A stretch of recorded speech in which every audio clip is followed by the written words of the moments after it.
everybody. Or nobody. Let's see, that was right before that, so I'm just going to save here.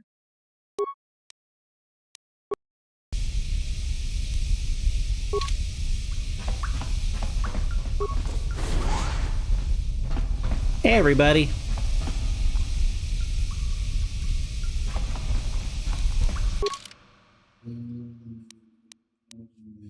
Main hall. Hidden Beck, Hidden Beck, Hidden Beck, Hidden Beck, Hidden Beck. Zadaria. Kavadumpa kapaliamo na pata. Didn't want to talk to you. Gadden Thek. Hold it right there. Who are you, and what is your business with Gadden? Calm down, Zerdra. Nobody's going to try anything here in the middle of our own base. It would be a suicide mission. You're too trusting, Gadden. Brezhik and his Vulkars want you dead. Anyone we don't know is a potential threat, and it's my job to make sure you're safe. Do you want us to start attacking strangers on sight, Zerdra? Like the Vulkars do? I will never let it come to that. Now step aside and let them pass. As you wish. You can speak to Gadden if you want, but I've got my eye on you. You try anything and you'll be vaporized before you can say Vulkar spy. Understood. You'll have to forgive Zerdra. Ever since Brezhik and the Vulkars began this war against us, she's been a little overzealous in her security duties. The problems with the Sith haven't helped things. Zerdra seems to forget that I know how to look after myself. Now, how can I help you?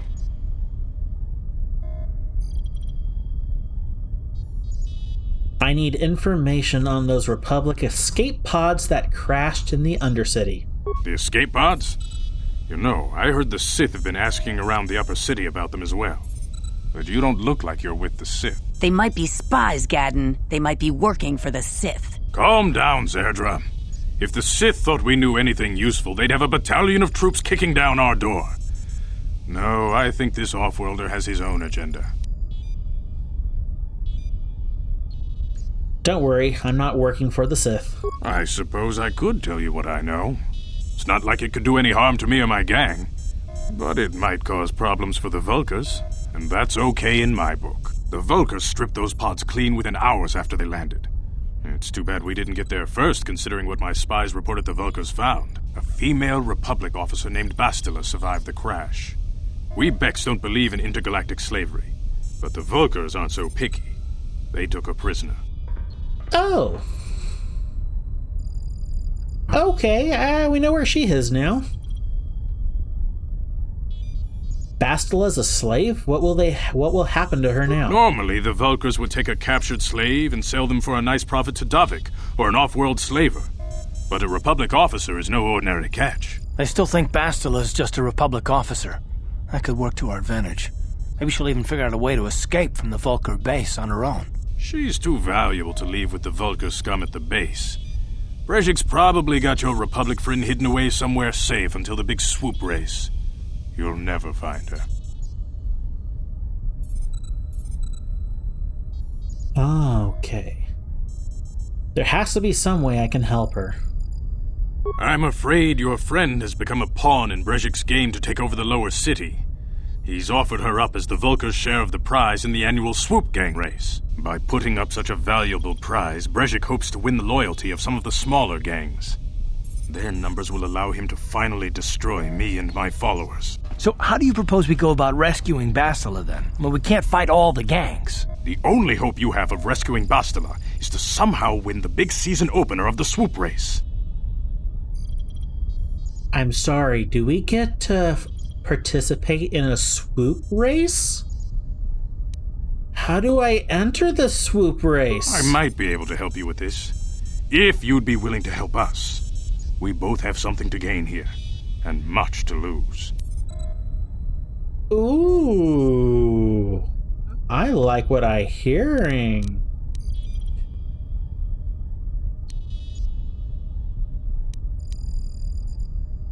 What are you proposing? The swoop race is for the lower city gangs only. I could sponsor you as a rider for the Hidden Beks this year. If you win the race, you'll win your friend's freedom. But first, you have to do something for me. My mechanics have developed an accelerator for a swoop engine. A bike with the accelerator installed can beat any other swoop out there. But the Vulkars stole the prototype from us.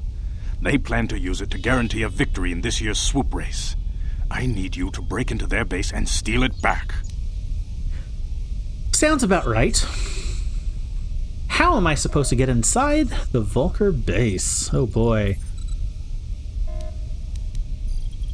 Yeah, how do I know I'm supposed to get inside the Vulkar base? Getting into the Vulkar base won't be easy. The front doors are locked tight. But I know someone who might be able to get you in the back way. Mission Veo. Mission? Oh. Gaddon, you can't be serious. She's just a kid. How is she supposed to help them with this? Mission's explored every step of every back alley in the lower city. Plus, she knows the undercity sewers better than anyone. If anyone can get inside the Vulkar base, it's her. Where can I find Mission? She and her Wookiee friend Zalbar are always looking to stir up a little excitement. They like to go exploring in the Undercity, despite the dangers. Your best bet is to look for her in the Undercity, but you'll need some way past the Sith guard post at the elevator.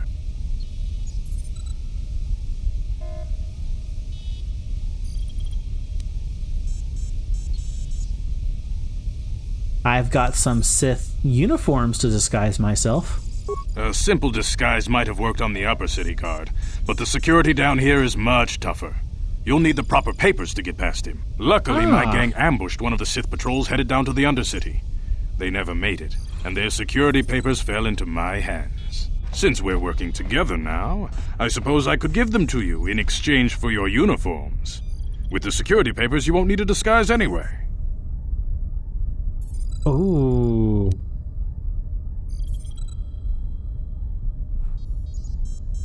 What do you want to do with the Sith uniforms? I like to be prepared. Eventually, the Sith are going to try to drive us out of the Undercity. Sith disguises might give my people the edge we need in a crucial battle. I might be able to get more in the future, but the papers are difficult to come by. Okay, I'll trade the uniforms for the papers. Good choice. Thanks for the uniforms. You won't need them with these security papers anyway. Now, is there anything else I can do for you?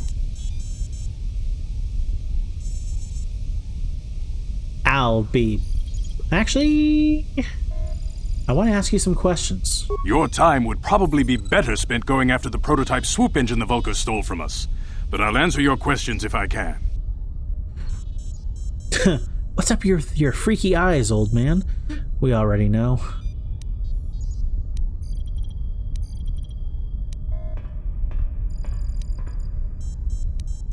I'll be back when I get the prototype engine. I already know everything else. I suggest you hurry.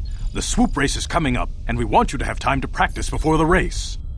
Yes, please.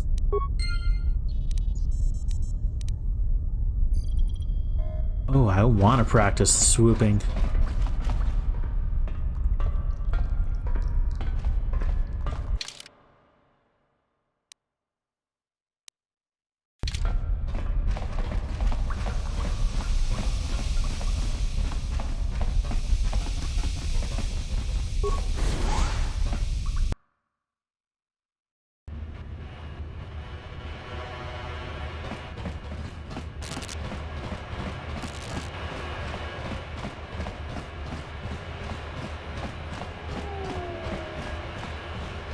More Vulkars. But before I do that, I want to, wrong button, return to hideout.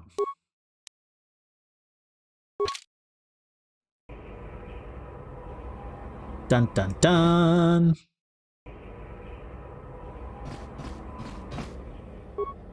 Because if I recall correctly, Karth's blaster, I can upgrade that with a scope. Assemble. There we go. It's now a little bit better. Melee. I don't think I have anything else. Nope.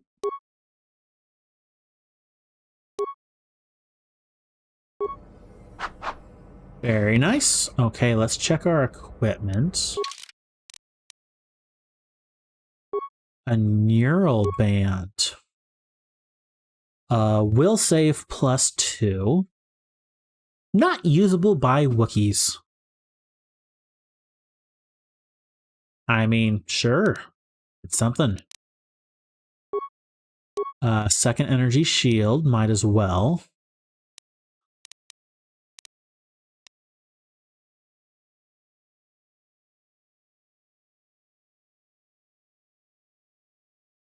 I don't think there's any point in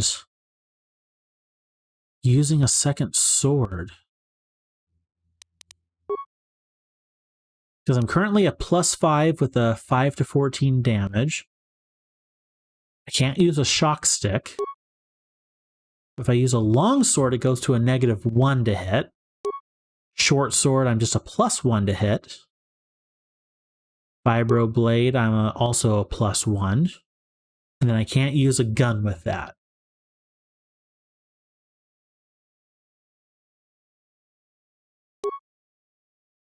Oh, that +5 is really good. Yeah, sure. Cancel. Karth. Yes, what's on your mind? Oh, is that what that thing looks like? That thing looks dorky. You got it. That thing looks really dorky. Okay, Karth, there we go. That's what I wanted. Ah, just a button there at the bottom. Okay. Ah, adrenaline amplifier. Reflex save. What do I have? Ah, the stealth field generator. Okay, yeah.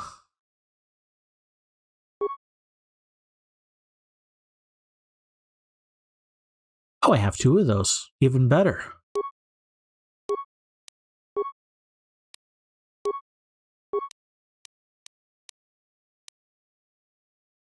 You just have clothing, but I have a second combat suit, don't I? Oh yeah, that's a huge bonus for you, Karth. And then Karth's blaster in that hand, and a blaster pistol in that hand. Yeah, I'm good with that.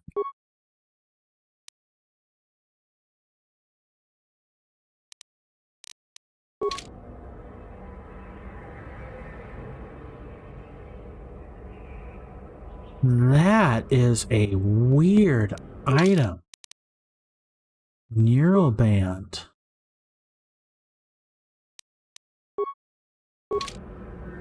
All right, we'll see how it goes.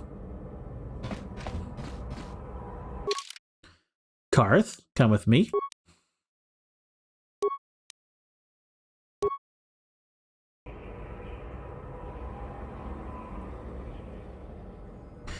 Alrighty.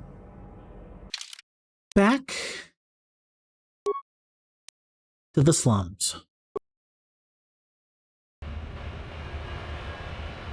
And then, quick save right here. Something my wife is constantly reminding me to do. But I like to live on the wild side of no saving.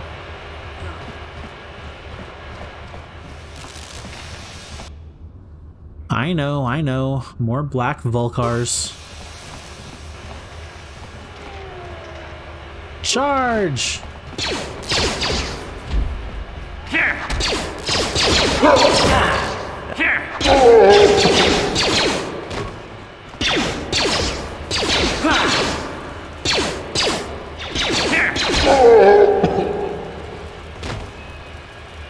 That death sound is so funny. No loot. Vulcar base entrance. I just saved, so here we go.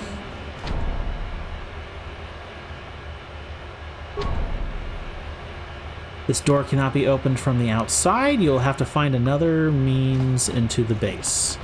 Okay, so I do have to go by the Sith guy.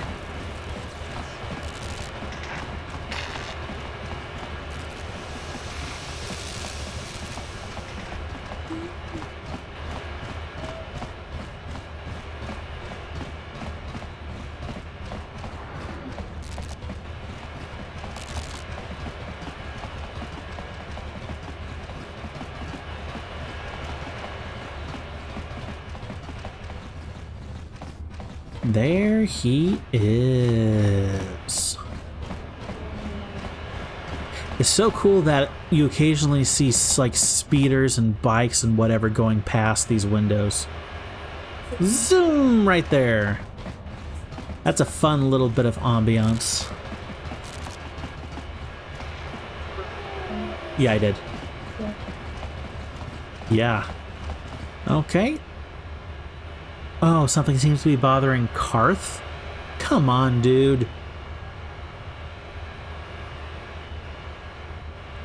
Speak to Karth. Yes, what's on your mind? You know anything about this Karaeous? place? Well, the plan is, from what well, that's all I can think. Yep. Just want to talk with you. Oh, you want to argue some more, is that it? Nope, I don't want to argue with you. And I don't want to argue with you either. I mean, you seem sincere enough, I guess. I just don't trust easily. And for good reasons, which are my own. I understand.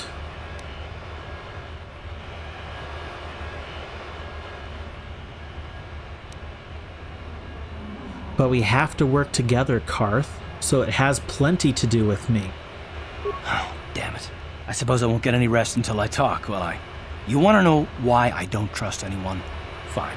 Here goes. 5 years ago, the Jedi had just finished the war with the Mandalorians. Revan and Malak were heroes. I was damn proud to have served in their fleet. It was completely unexpected when they turned on us, invading the Republic while we were still weak. Nobody knew what to think, least of all me. Our heroes had become brutal, conquering Sith, and we were all but helpless before them. I mean, think about it. If you can't even trust the best of the Jedi, who can you trust?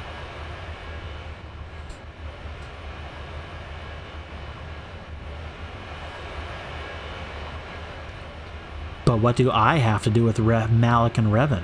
It's not that, that's not what I mean. There were others, good, solid, trusted men who joined them. Malak and Revan and the Sith deserve to die for what they've done, but the ones who fled the Republic and joined them are even worse. The dark side has nothing to do with why they joined with the Sith. They deserve no mercy.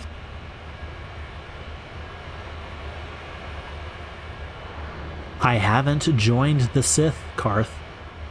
I know, and I should apologize to you. I've become so accustomed to expecting the worst in others, and you've done nothing to deserve that. It's just... no, never mind. Let's just continue with what we were doing. I'd rather not talk about it.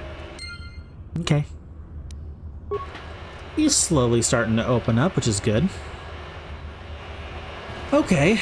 I mean, that was probably awkward for this guy right here. Just two guys walking up to him and then having a heartfelt conversation and then turning back to him. Hold on there, civilian. Only those with official Sith business are allowed into the Undercity. Unless you've got the proper security papers, you better just turn around and go back the way you came.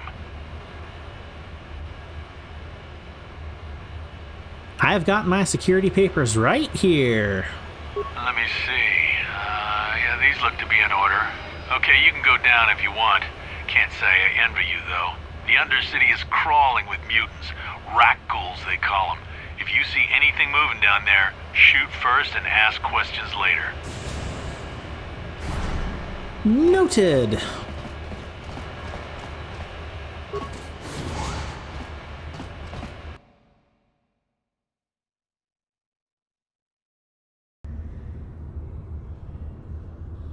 You there, Upworlder! Anyone using this elevator has to pay the toll. Yeah, this is our elevator. If you use it, you gotta give us something. I don't believe this planet. Even the beggars are trying to shake us down. 5 credits! That's what it costs to use our elevator. 5 credits!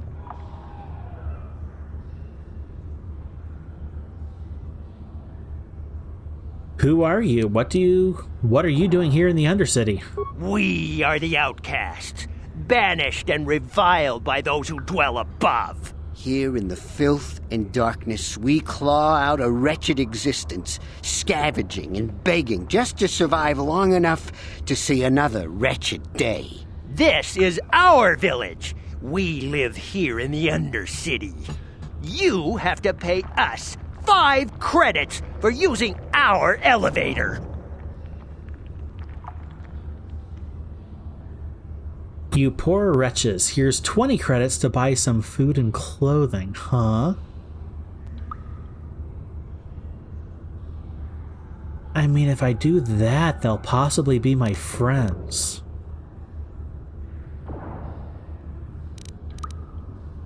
And having a few friends is worth a lot. And I technically have the credits to spare at the moment. You poor wretches. Here's 20 credits to buy some food and clothing. Credits, my brother! We have credits. Now we can buy food and medicine. Hush, or the others will hear us. They'll want our credits. We have to hide them. Go on, you two. Get out of here. I'm sorry about that. Those 2 beggars give everyone in the village a bad name.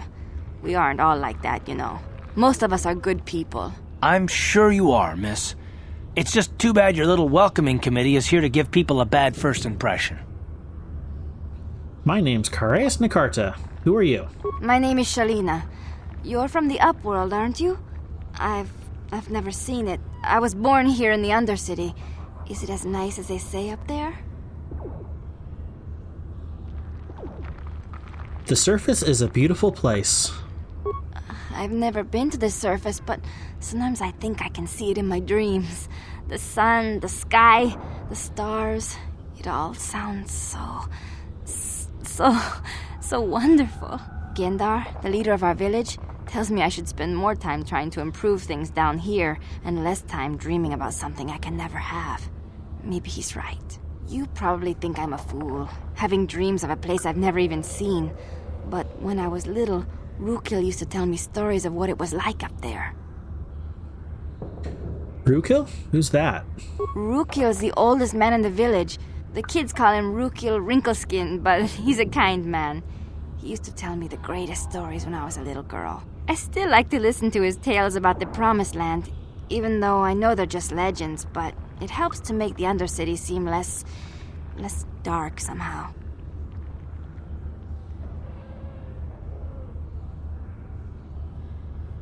The Promised Land? What's that?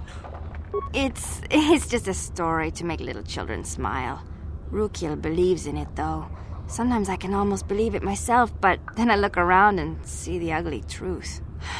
I guess we have to make the best of what we have, though. If you really want to learn more about the Promised Land, you should speak to Rukil. Gotcha. I want to ask you some questions. You'd probably get more information from Gendar, the village leader, or maybe Rukil, but I'll tell you whatever I can. Do you know anything about the escape pods that crashed into the Undercity, but then actually know what happened to them? Have any other Upworlders come through here recently? There were quite a few people from the surface marching through the village, but none of them bothered to talk to me. Gendar might know more about them. Gotcha, so Gendar. Where can I find him? He'll be somewhere in the village. I couldn't say where for sure. He's always busy doing whatever he can to make the lives of the other villagers easier. Okay.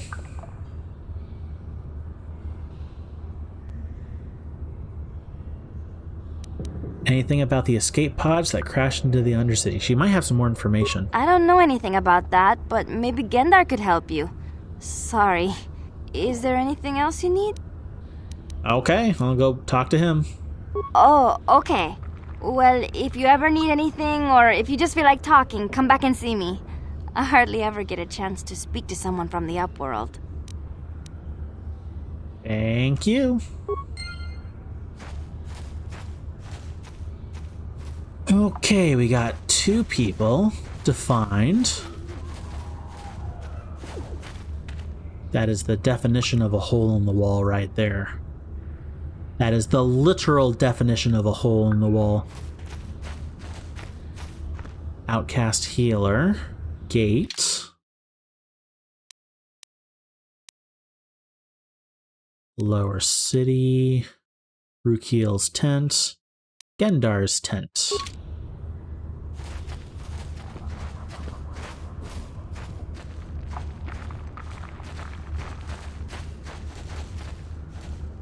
Rukiel. Gendar. Greetings, Upworlder. We rarely see your kind here in the Undercity. I find it strange that so many of you have come down from the surface recently. No offense, but I can see why people normally avoid this place. Why have you come into this dark and sunless place? Is there something you need of me or my village? I will help you however I can.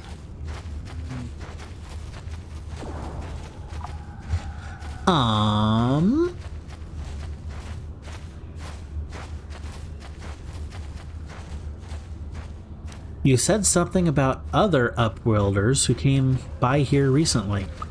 Our village has seen many visitors from the surface recently. Armored troops, swoop gang members, mercenaries. They come to search our sunless world. They're even searching the sewers. Ooh. I'm looking for a Twi'lek named Mission Vow. Yes, I have seen this Twi'lek many times, though I've never spoken to her.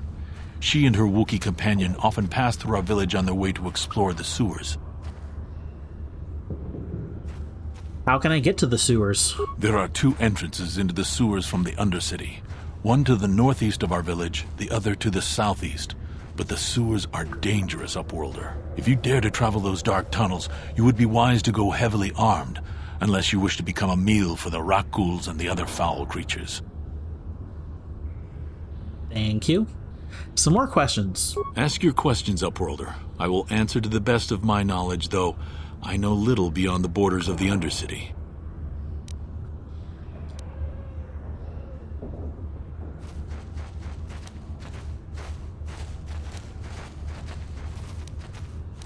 Tell me about the rat ghouls that live down here. The rat ghouls are monsters, hideous mutations who feast on the flesh of our villagers. Their diseased jaws can infect those they attack, transforming the victim into one of those abominations. We know of no cure for the disease, and for the good of the village, we must banish any who become infected, lest they transform and turn on us. Makes sense. More questions. Ask. Who are you people and why do you live here in the Undercity? We are the outcasts, shunned from the surface for our crimes and banished here to the Undercity. We banded together to form this village that we might survive in this hostile environment. I am Gendar, leader of this village, as my father was and as was his father before him. Many of us have been here for generations, our ancestors cast down long ago. There is no return to the surface for us or our descendants, but somehow we managed to survive amidst the filth and roaming bands of deadly rat ghouls. Gotcha. What a horrible way to live. Life down here can be difficult. It can break the spirit. Many in the village have become bitter and hopeless, especially those newly cast down. But life goes on, and we must try to make the best of what we have. And maybe someday we will find a better life. Listen to me. I'm starting to sound like Rukiel. Nice.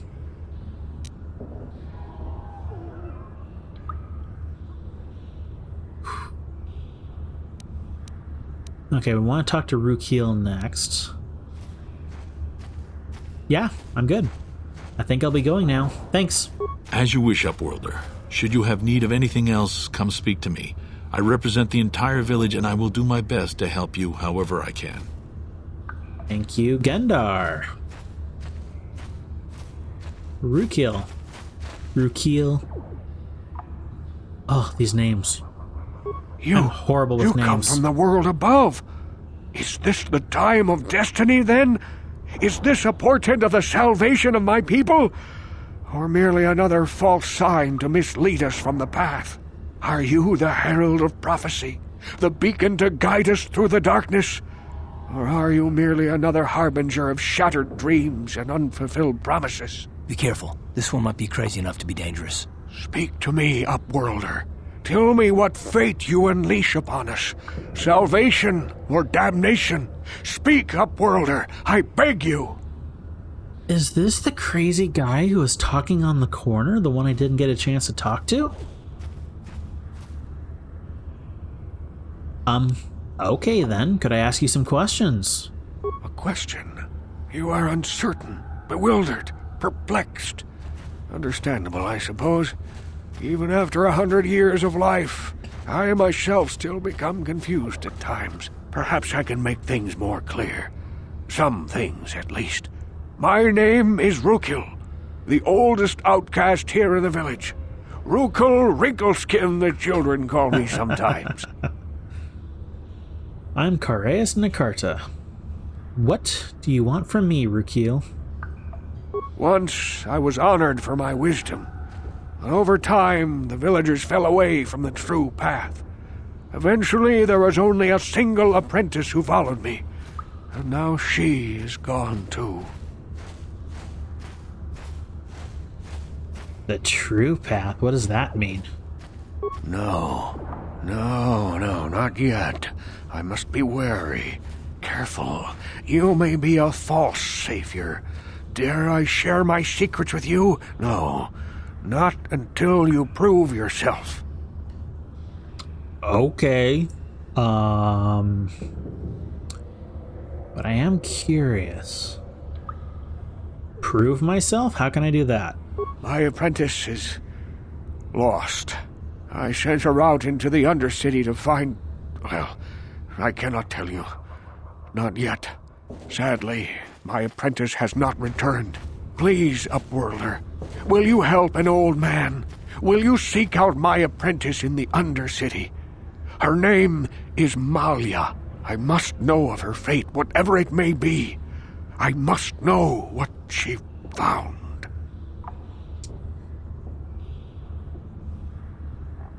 I will help you with this, Rukil. Finding her may be difficult. Malia could be anywhere in the Undercity. But if you will find her, I will know you to be our true savior. Only then can I reveal my secret knowledge to you. Okay. I'll be back if I can find anything out. I wish you luck, Upworlder. Come speak to me again once you have discovered the fate of my apprentice. Ding. Gotcha.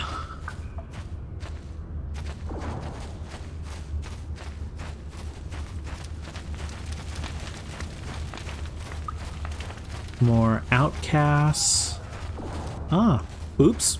Hey, you ain't from the village. You're from the Upworld, ain't you? Yes, you've got credits, I bet. Watch yourself. There's something slimy about this guy. I wouldn't trust him as far as I could throw him. My name's Saigir. I run a little salvage shop here. You want to buy something from my store? I got some good deals. How do you manage to run a store here in the Undercity? If a villager comes across any useful salvage in the Undercity, they bring it to me. Every so often, members from the lower city gangs come down to trade for the salvage. They'll exchange food and medicine for engine parts, old blasters and the like. Sometimes they even give me credits if I have some really good stuff. Let me see your inventory. It ain't the best stuff. Mostly salvage and such, but the prices are right. Okay.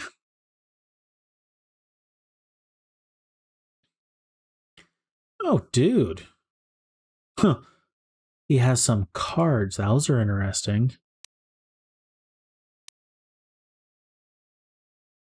Oh, really cheap negative cards. Interesting. Ah, vibration cell. That's an upgrade material. Same thing with a scope. Retinal implant. Oh, that's expensive. Frag grenades. Heavy pistol. Vibroblade quarterstaff. Battle armor. I think mine's better. Okay, close.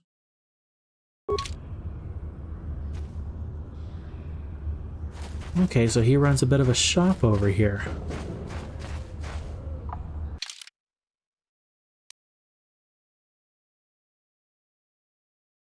So I'm looking for, I think there's one gate here, and then it looks like there's another gate there.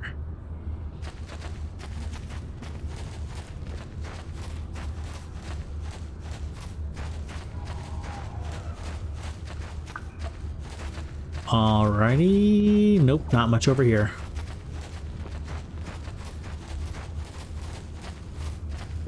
And that's where I came out of, so there's one gate there. One gate there. Gate and gate.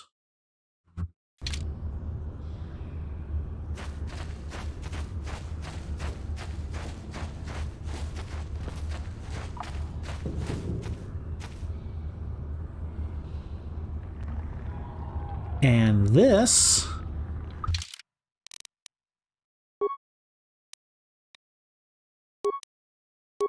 is where I'm going to save it. And we're going through there next time.